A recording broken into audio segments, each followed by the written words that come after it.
माता शैलपुत्री।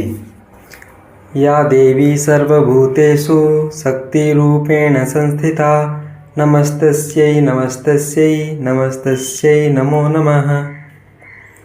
नवरात्रि का त्यौहार हर साल शरद ऋतु में मनाया जाता है।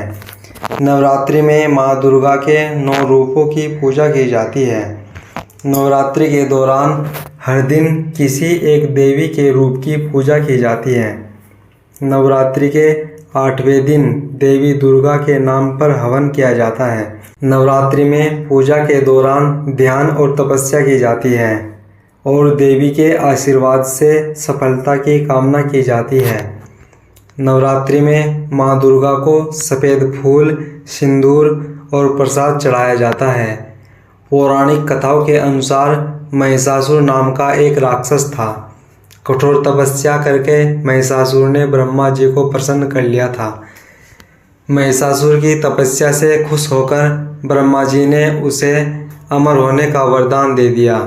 ब्रह्मा जी से मिले वरदान के कारण महिषासुर का अत्याचार दिनों दिन बढ़ता गया। एक दिन महिषासुर ने देवताओं पर आक्रमण कर दिया। उसके अत्याचार से परेशान होकर देवताओं ने ब्रह्मा, विष्णु और महेश का आह्वान किया। ब्रह्मा ने महिषासुर को वरदान दिया था कि कोई भी पुरुष या देवता उसका वध नहीं कर सकता।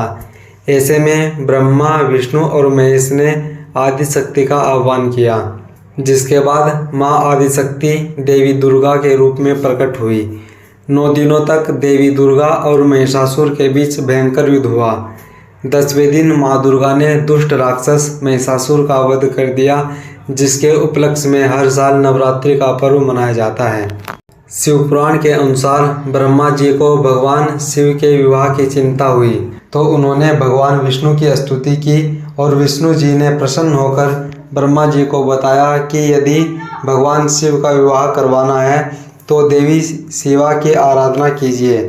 उन्होंने बताया कि दक्ष से कहिए कि वह भगवती शिवा की तपस्या करे और उन्हें प्रसन्न करके अपनी पुत्री होने का वरदान मांगे। यदि देवी शिवा प्रसन्न हो जाएगी तो सारे काम सफल हो जाएंगे। विष्णु जी के कथनानुसार ब्रह्मा जी ने दक्ष से भगवती शिवा की तपस्या करने को कहा और प्रजापति दक्ष ने देवी शिवा की घोर तपस्या की। उनकी तपस्या से प्रसन्न होकर शिवा ने उन्हें वरदान दिया कि मैं आपकी पुत्री के रूप में जन्म लूँगी।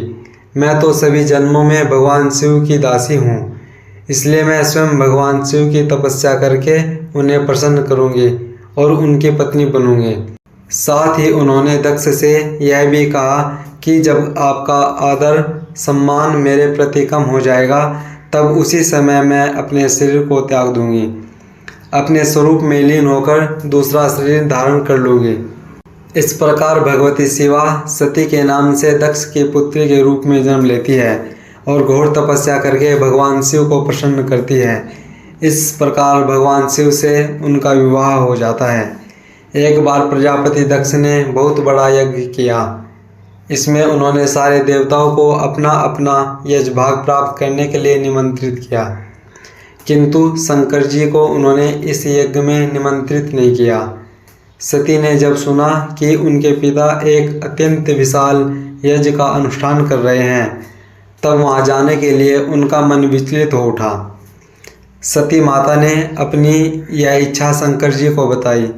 सारी बातों पर विचार करने के बाद शंकर जी ने कहा, प्रजापति दक्ष किसी कारणवश हमसे रुष्ट हैं। अपने यज्ञ में उन्होंने सारे देवताओं को निमंत्रित किया है, उनके यज्ञ भाग भी उन्हें समर्पित किए हैं, किंतु हमें जानबूझकर नहीं बुलाया है, कोई सूचना तक नहीं भेजी है। ऐसी स्थिति में तुम्हारा वहाँ जाना किसी प्रकार भी ठीक नहीं होगा। शंकर जी के बार बार समझाने पर भी माता सती नहीं मानी।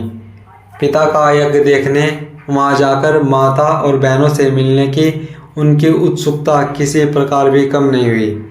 उनका प्रबल आग्रह देखकर भगवान शंकर जी ने उन्हें वहां जाने की अनुमति दे दी। सती ने पिता के घर पहुंचकर देखा कि कोई भी उनसे आदर और प्रेम के साथ बातचीत नहीं कर रहा है। सारे लोग मुंह फेरे हुए हैं। केवल उनकी माता ने स्नेह से उन्हें गले लगाया। बहनों की बातों में व्यंग और उपहास के भाव भरे हुए थे। परिजनों के इस व्यवहार से उनके मन को बहुत क्लेश हुआ। उन्होंने वहाँ देखा कि सब लोग भगवान शंकर जी का अपमान कर रहे हैं।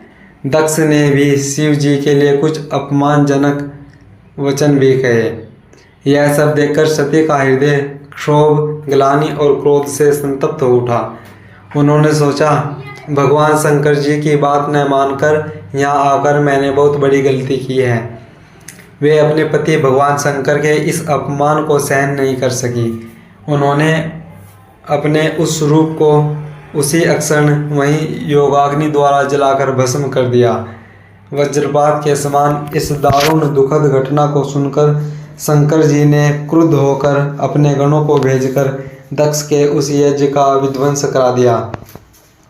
सती ने योगाग्नि द्वारा अपने शरीर को भस्म कर अगले जन्म में शैलराज हिमालय की पुत्री के रूप में जन्म लिया। इस बार वे शैलपुत्री नाम से प्रसिद्ध हुई।